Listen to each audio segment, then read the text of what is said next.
This is Make Believe Comics. It's a site where you can create your own comic strips online. It says here it's easy and fun. It's also 100% free and there's no sign up necessary. So you don't need to create an account to use this site, which is great for younger learners who perhaps don't have an email account or don't want to give out personal information online. Now, a lot of potential with this site for language teaching and language learning. Not only English, but other languages too, like Spanish, French, German, Italian, Portuguese, or Latin. And I read somewhere on the site that in the future it will support even more languages, which is great. Now, there are a number of different ways you can use this. First, of course, you can create your own comics to use as a resource in class. You can also have your students create a comic and send it to you by email or print it and bring it to class. And I just found this before. At the bottom of the page, there's a link for a lot of printables. So for teachers who are looking for something on the fly. There are a lot of different categories here. These are great, the blank comic templates. So you can just choose one of these, print it out and take it to class and have your students make a story, work together to make a story. If you're looking for something a little more structured, these are just completely blank. For example, before I was looking at these wishes and hopes. For example, if you're teaching conditionals or expressions for predicting the future, some modal verbs or something. Imagine you could look into your crystal ball and predict the top 3 news events or newsmakers of this year. What do you see? What is your greatest hope for the nation for the new year? So you can print that out, take it to class, and have your students work on that together. Okay, let's go back and I'll show you how to make your own comic. Okay, so click here to start. And that takes you to this control panel where you put your comic strip together. You can choose either 2, 3, or 4 panels. And you can change the number of panels anytime. So if you've started making your comic and you want to add one more panel, you can do that. And you can also, delete one.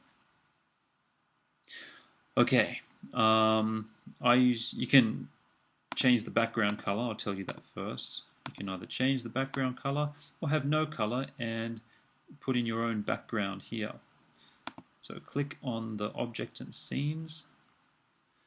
In the selection window, use the arrows to click through and find something that you want to use. I was using this one before. If you want to add the same scene to the next panel, just click on the panel and click on the selection window again.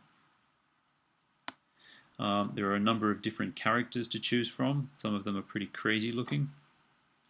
I like Mr. Clown here. I actually hate clowns, but we'll use him today. So I'll put him in here. Also, if you click on the arrows, you can see the clown in some different costumes and different poses. Sometimes it's the same character with different emotions. Here she's angry, here she's worried or sad, here she's thinking of something. So when you find the one you want to use, Mr. Clown, click on him and he will appear in the panel. If you want to move him, these controls over here, make sure move is selected, then click on the thing that you want to move. And you can drag him around. I'm going to put him here. Use the scale option to resize him, make him a little smaller or bigger. And the same, if you want to do that to the background, just click on the background and you can resize that as well.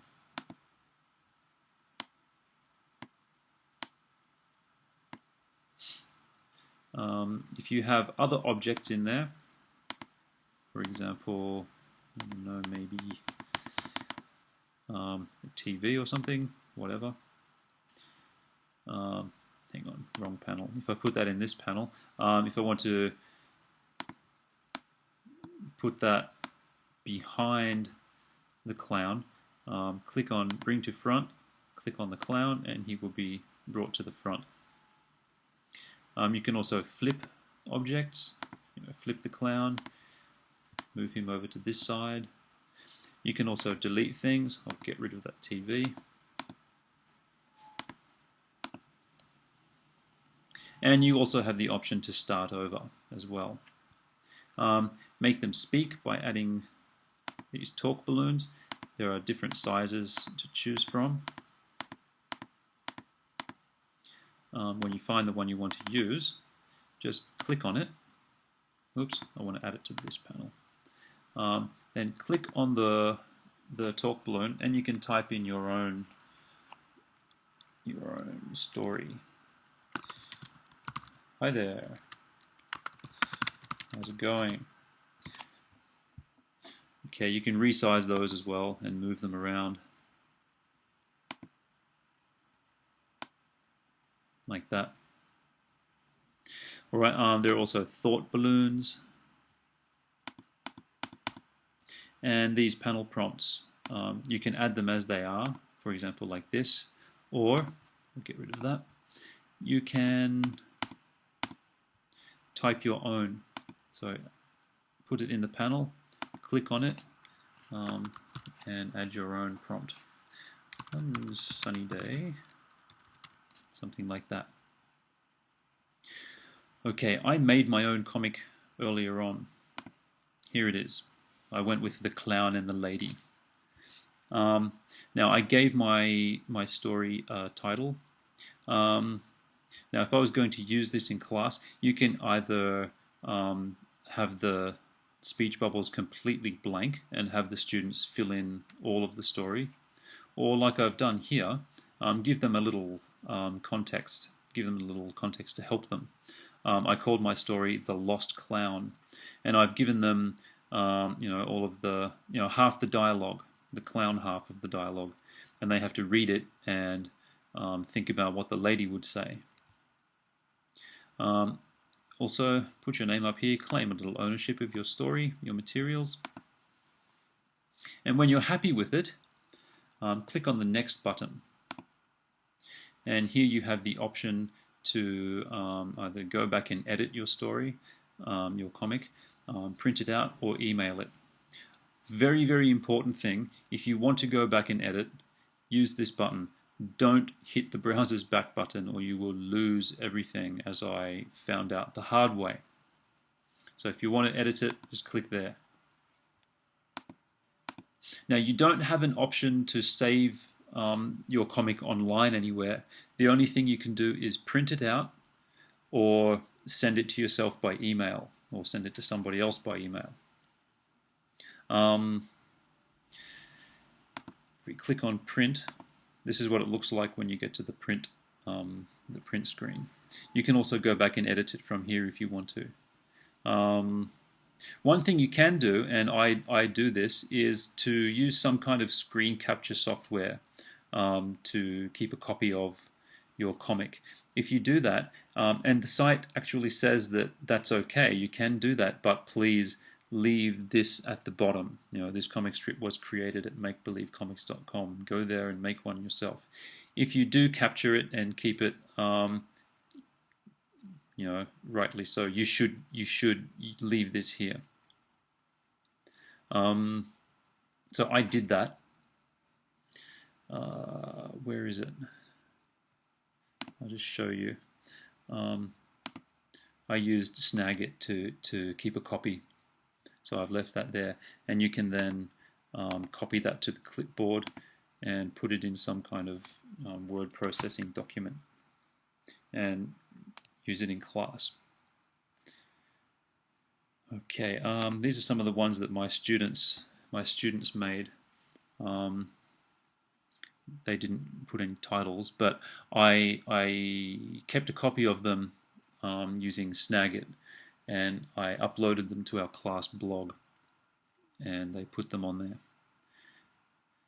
So I'll just show you one. Where's my favorite one? I like this one. You know, this is one that my student made and sent to me. The absolute beginners. Excuse me, could you tell me the way to the supermarket? Walk for 3 blocks and turn left. Thanks. Oh no, she's a liar. So they come up with some pretty interesting ideas. All right, so that's it. If you want to go back and edit it, there you go. All right, so it's an excellent tool for language learning and language teaching. I hope you enjoyed my video. Please give it a like and share it with your colleagues and your students. And that's it. Thank you very much. See you later.